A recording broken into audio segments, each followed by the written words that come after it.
Alrighty, guys, gals, non-binary pals, welcome back to the channel. Thank you so much for clicking on this video. I know what you're thinking. Wow, are those luscious locks real? They are, all right? They're not extensions. Today we are going to be talking about the most successful, unsuccessful weight loss YouTuber that I think has ever existed. Amberlynn Reid. Now, this is someone we've actually talked about on the channel before. I have had interactions with her. I try not to make too many videos about her. I'm by far someone, I do make videos about her. I'm not going to sit here and say I don't. I try not to make them all the time.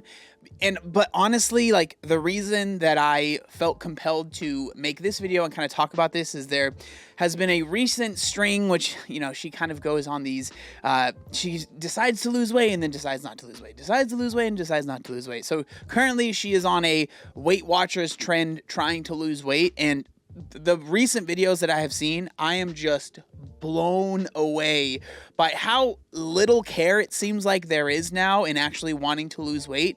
And I think in the past I was definitely mystified or tricked by this whole thing, and I was like, oh, she wants to be successful, she's just struggling and it's really hard. Where I'm at now, it definitely seems like she just doesn't care anymore. And it's like, I'm going to make my coin on YouTube and that's what's going to happen. So that's what we're going to be talking about today in the video. As I always say whenever we talk about Amberlynn Reid, yes, there are tons of other things going on, tons of other controversies I could bring up. We are not going to be talking about that. I want to focus on the weight loss or lack thereof. In these most recent videos, Amberlynn is doing Weight Watchers. As you guys can see, I'm not doing as good as I definitely could be, should be. So I have officially decided. I know you guys are like, oh my God, Amberlynn, you do every diet in the world. You are just a failure. And honestly, yes, I very much feel like a failure. Today is day one. I'm back on Weight Watchers. I'm gonna give it a go. And she states that she has 83 points for each day. Okay, so just to let everyone know, I get 83 daily points to eat every day. And then I get 28 weekly points, which is just like extra points if I want to have like a cheat day. I'm not joking, in the literal first video, the first day on Weight Watchers, she goes way over her allotted points. If you're not familiar with Weight Watchers, it's basically just a simplified version of macros or calories. It's just a simplified version of that, right? So she goes way over her calories. She gets McDonald's, and that literally basically is the trend for all of the videos that have been uploaded. She says, I'm on Weight Watchers, I went over, or I'm gonna do a 5,000 calorie cheat day and let me film all of this. So instead of making a smart decision, I made a stupid decision and I ordered McDonald's, where I could have had a better choice, but 15 points large fry. I got a 20-piece nugget, which was 25 points. Definitely tasted amazing. And then I tried a fish fillet, or a Filet-O-Fish. I might have tried one years and years ago, but bomb. So good. 6 points. And then I had half of a large Sonic Blast, I think is what they're called, for 34 points. So I ate all my points and I went into weekly, into the negatives. So I ate 119 points today.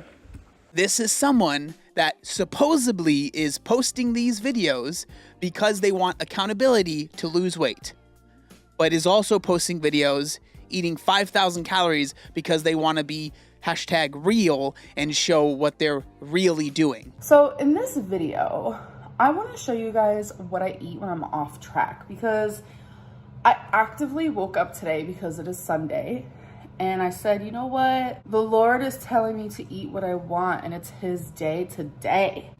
Okay, so I had a chocolate peanut butter yasso as the first thing.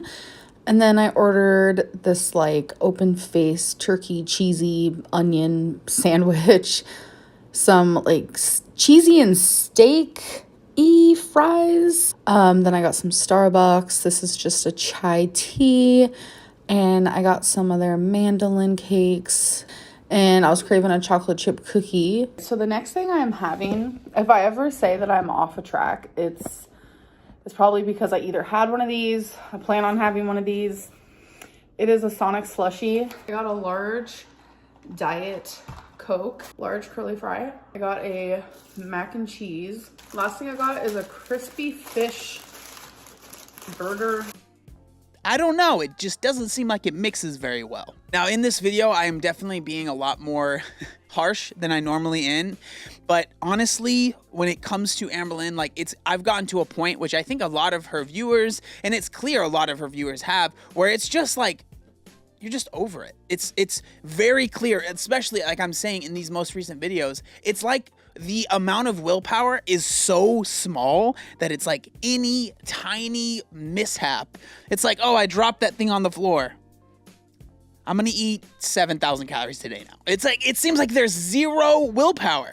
And it's like, why would you start filming in like this series if you know you have zero intention of actually trying to lose the weight? And again, this is a cycle that goes over and over and over, and I don't know what number we're on, probably in the hundreds now, of I'm going to lose weight, and literally you stay consistent for not even a day. Like, it's hard to be kind and it's hard to be understanding when it's like this person is putting these videos on YouTube, monetizing them, making a lot of money off of it, off of literally not even trying for a single day. It's hard to be like, oh, I'm gonna be really understanding. After a point, you're just like, man, screw this. Now, when I say these videos start on a bad note, the first video in this series, which is a Weight Watchers I'm Trying to Lose Weight series, is her making ramen noodles and adding a bunch of other stuff to it,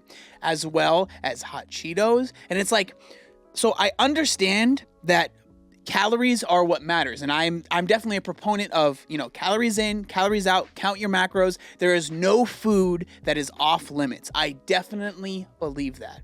But Amberlynn, you have proved many times that obviously doesn't work for you.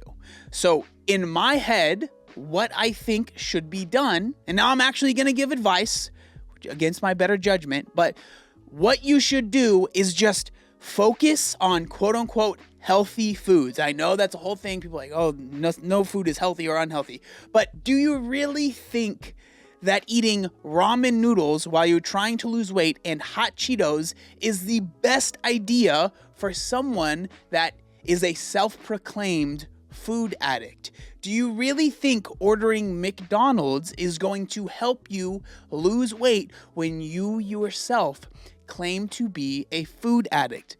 The obvious answer that I would say the vast majority of the public that has zero knowledge on how to lose weight. And I know a lot of people think that Amberlynn Reid is like really stupid, or she doesn't know what she knows. She knows how to lose weight. We've had conversations. We've talked in the DMs. She understands TDEE, total daily energy expenditure. She understands all of these concepts. So she is not someone that doesn't know what they are doing.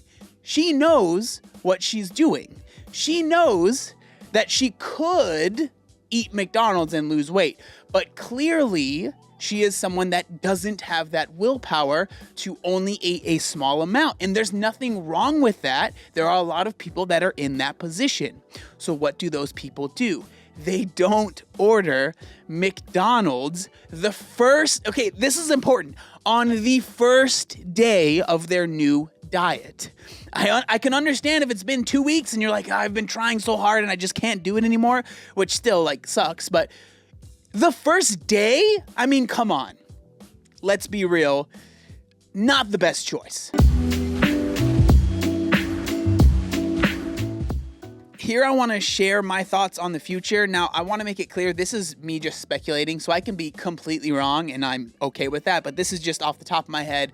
This is what I think is going on. So Amberlynn has been very successful on YouTube as far as ad revenue is concerned, making money off of this content, right? Now, if you actually check her most recent videos and just in general, and I don't mean this in a mean way because I've been there, I'm currently there, like I get it, but the videos aren't doing as well, at least on her channel, right? So you're not getting as many views, so that means you're not making as much money. So what I think would make sense is like if she genuinely actually started to lose weight or like actually made this work, I do think that that would help her channel grow, because I think that for her, it's become a game. It's like, I just want to stretch this out as long as possible, because who wouldn't want to when you can have a weight loss channel where you're not where you're not losing any weight, you're just gaining it. Like that's a dream right there, right? So I understand, like, it's like, why would I want to put in the work to lose this weight when I am able to sustain myself? I'm making a ton of money without even losing the weight. But I genuinely believe that if she actually did lose weight, and I've said this in videos in the past, the channel would do better. Now, this is kind of a conspiracy thing, but I understand that that can only last for so long, right? If she ends up losing the weight, say it takes, I don't know, like 2 years, right? Which is a good amount of time, but after that 2 years is up, where do you go from there? In my head, I'm like, well, if you ended up actually losing the weight and you're able to go outside more, you're able to find more things to do, you're able, like maybe you find something you enjoy doing that's no longer YouTube, so you're no longer, basically like attached to this website because you have no other way of making money. So like for me, I really do think that losing the weight, one, obviously is going to be good for her health in general, clearly, but could be good for her life in general, could be good for her YouTube channel. Like, I just think that it's a win-win situation. But of course, that's difficult because you're still making enough money, more than enough money, by not losing the weight and just clickbaiting your audience. And I think the reason so many people have such a negative opinion about her is the way that she does things, is the way that she clickbaits her YouTube channel every video. Oh, I'm eating 5,000 calories. I'm doing a mukbang. I'm doing this. I'm doing that. It's very clear she knows what people will click on, and the people that do genuinely support her, after a while, they become so disenfranchised and so upset that they become like these super intense, like watching every video and criticizing every single little thing. And like, yeah, that can be stressful as a creator, but it's like, this is the house you built, so you're gonna have to live in it, right? And so like for me, I'm not trying to go over it all over again, but I really do think that losing the weight could actually help her channel do better, and maybe that will get her off of YouTube because she might find something that she actually enjoys doing that's not sitting in the house eating a bunch of food and then clickbaiting it to get views on YouTube. But that's all I have to say. Honestly, like, again, especially at the end of the video, I'm not sure if that's correct or not. I just wanted to share my opinion at the end. I would love to know what y'all think if you watch her videos, if you watch the reactions to her videos. I know a lot of people don't actually watch her videos anymore. They watch other people watching her videos, which is a whole nother thing. But I would love to know what you guys think. Do you guys think I'm right? Do you think I'm wrong? I'm open to hearing what you have to say. But thank you guys so much for watching the video, and I'll see you next time.